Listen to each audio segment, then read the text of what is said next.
देखो हमने कल देखे थे बोर के पोस्टुलेट। ठीक है, तो बोर का जो पोस्टुलेट था, फोर्थ पोस्टुलेट जो हमने बताया था कि M V R equal to N H upon two pi. ये क्या था? क्वांटाइजेशन ऑफ एंगुलर मोमेंटम था। ये पोस्टुलेट फोर था जो मैंने तुमको बताया।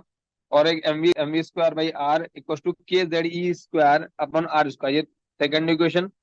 ये क्यों थी? Due to circular motion. ठीक है, ये पोस्टुलेट फाइव था। ठीक है, तो इन्हीं दोनों इक्वेशंस का हम यूज करते हैं for the derivation of radius of orbit, for the velocity of orbit and for the energy, total energy, kinetic energy and potential energy। ठीक है, तो हम पहले देखेंगे derivation of radius of orbit. ठीक है, अब अगर जो पहली इक्वेशन है और दूसरी इक्वेशन है, इनको अगर ध्यान से देखो तो कोई यहाँ पे एम क्या होता है? मास ऑफ इलेक्ट्रॉन होता है। ठीक है, वो तो कांस्टेंट होगा। आर और वी हमको भाई पता नहीं है। ठीक है, के क्या है? कांस्टेंट होता है जिसकी वैल्यू क्या होती है? 9 × 10⁻⁹ जो मैंने उनको कल बताया था। जेड क्या होता है? एटॉमिक नंबर होता है। ई क्या होता है? जो इलेक्ट्रिक चार्ज होता है। ठीक है, इलेक्ट्रॉन में चार्ज होता है। यानी तुम्हारे वेरिएबल देखो क्या है यहाँ पे? वेरिएबल क्या है? वी।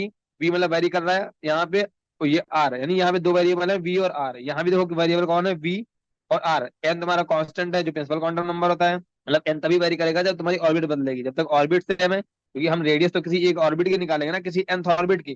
तो एन तो वेरिएबल नहीं होगा, जो मतलब हम पहली ऑर्बिट की देख रहे हैं, तो एन इक्वल टू वन ही रहेगा उसके लिए।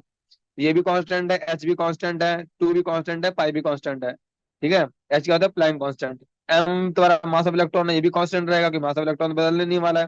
तुम्हारे यहाँ भी देखो क्या था? V n r. यहाँ भी तुम्हारे दो कितने वेरिएबल है? दो। कौन कौन से? V r. यहाँ भी कितने? दो वेरिएबल। तो जब भी दो वेरिएबल दो इक्वेशन होती है, तो हम क्या करते हैं? किसी एक को इक्वेशन से एक की वैल्यू उठाएंगे और दूसरे वाले में क्या कर देंगे? पुट कर देंगे। तो हमको निकालना क्या है? रेडियस।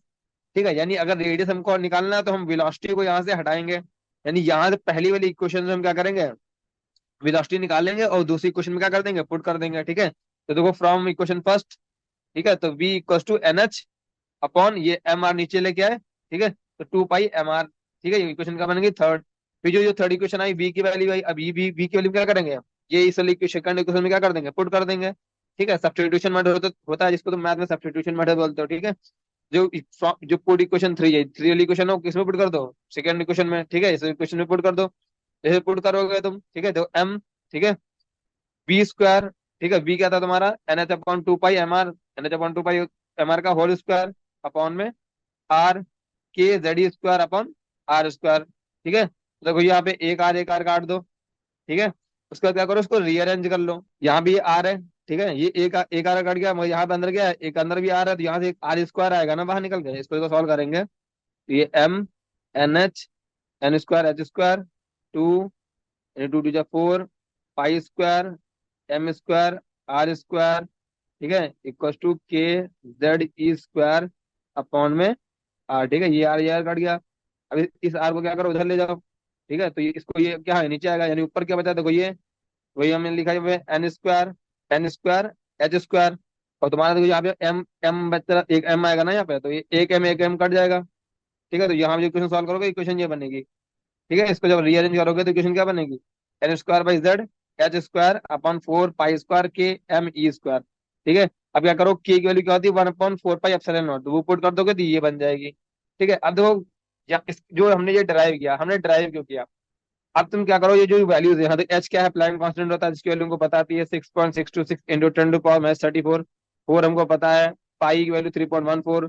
के equal to 9 into 10⁻9। M mass of electron 9.1 into 10⁻31 kilogram. ये तुमको पता है 1.6 इंटू 10⁻19 कूलाम। जब तुम ये सारी वैल्यू पुट करोगे तो जो आर आएगा वो क्या आएगा? R equal to r naught. इसको मान लिया ये आर नॉट है। ठीक है, इसको क्या मान लिया? कांस्टेंट है, ये सारा कांस्टेंट है, इसको आर नॉट हमने कांस्टेंट मान लिया। ये एन स्क्वायर जेड। ठीक है, तो यहाँ पे जो आर, जब इसको कैलकुलेट करोगे इस वाली वैल्यू को, तो ये तुम्हारा आता है 52.9 पिकोमीटर। ठीक है, कितना आता है? 52.9 पिकोमीटर। ये एनसीईआरटी का है। ठीक है, तो यहाँ पे अभी जब तुमको मैंने फर्स्ट पोस्टुलेट बताया था, तो उसमें तुमको रेडियस का फॉर्मूला मैंने ये लिखवाया था। ठीक है, तो ये फॉर्मूला ऐसे डिराइव होता है। ठीक है, तो जो कांस्टेंट की वैल्यू डाल दोगे तो ये आ गया। अब देखो, ये जो हमने फॉर्मूला ड्राइव किया, अब इस पे क्वेश्चन में पूछता कैसे है?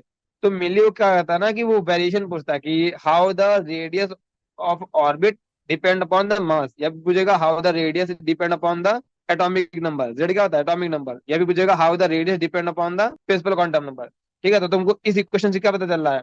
कि radius is inversely proportional to mass. ठीक है, radius is directly proportional to n square and radius is inversely proportional to atomic number.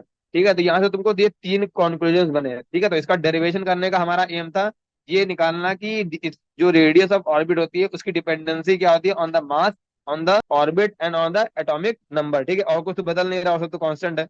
ठीक है, तो ये हमारा मेन एम था इसका निकालने का। इस पे डायरेक्ट ऐसे क्वेश्चन आता है। ठीक है, या तो तुमको ऐसे इक्वेशन पूछ लेगा, या तो ग्राफ बना देगा। मान लो दे मतलब क्वेश्चन में क्या कर देगा, चार ग्राफ बना देगा। मान लो बोलेगा ये आर एन है, ठीक है, चार ग्राफ बना देगा। ठीक है, जैसे आर एन है तो r is to n square. ठीक है, यानी तुम्हारा ग्राफ कैसे बनेगा, ये तुम्हारा करेक्ट ग्राफ है, तुमको चार ऑप्शन दे देगा। अब तुमको अगर पता नहीं होगा कि r is directly proportional to n square होता है, तो तुम ग्राफ सही वाला टिक नहीं लगा पाओगे। ऐसे मतलब चार ऑप्शन दे देगा, ऐसे दे देगा, एक ऐसे दे देगा। ठीक है, तो वाई, देखो ये कौन सी क्वेश्चन है, वाई इक्वस टू, अगर इक्वस टू साइन लगा तो y equals to x square है ना, तो पैराबोला बनेगा, अपवर्ड पैराबोला। ठीक है, तो मैथ आ गई। तो मेनली इसका ये यूज होता है। ठीक है, अब देखो सबसे इंपॉर्टेंट बात जो हमने यहाँ पे डेरिवेशन की, किसकी, जो तुमने डेरिवेशन की कि रेडियस ऑफ ऑर्बिट की, ये ओनली वैलिड होता है for the single electron species. ठीक है, कल भी मैंने तुमको बताया था कि सिंगल इलेक्ट्रॉन स्पीसीज क्या होती है, like H plus, helium plus one, lithium plus two. Lithium का एटॉमिक नंबर क्या था, तीन, मतलब इलेक्ट्रॉन कितने होंगे, तीन। तो दो इलेक्ट्रॉन प्लस टू, मतलब दो इलेक्ट्रॉन निकाल दिए तो बचा क्या था, एक इलेक्ट्रॉन। यानी ये सिर्फ सिंगल इलेक्ट्रॉन स्पीसीज पर ही बोर मॉडल के जितने फॉर्मूले होते हैं लगते हैं। अगर वन से ज्यादा अगर इलेक्ट्रॉन्स होंगे तो उस पे बोर के जो फॉर्मूले होते हैं वर्क नहीं करते हैं। ठीक है, तो तुमसे जो क्वेश्चन पूछता है वो भी सिंगल इलेक्ट्रॉन सिस्टम के लिए पूछेगा। ठीक है, तो यहाँ जो हमने फॉर्मूला निकाला ना, r equal to r naught n square by z, तो ये कब होगा, जब तुम्हारा मतलब, हाँ, यहाँ पे जेड भी वेरी करा है। तो अब फॉर हाइड्रोजन एटम क्या होता है, जेड इक्वल टू वन होता है।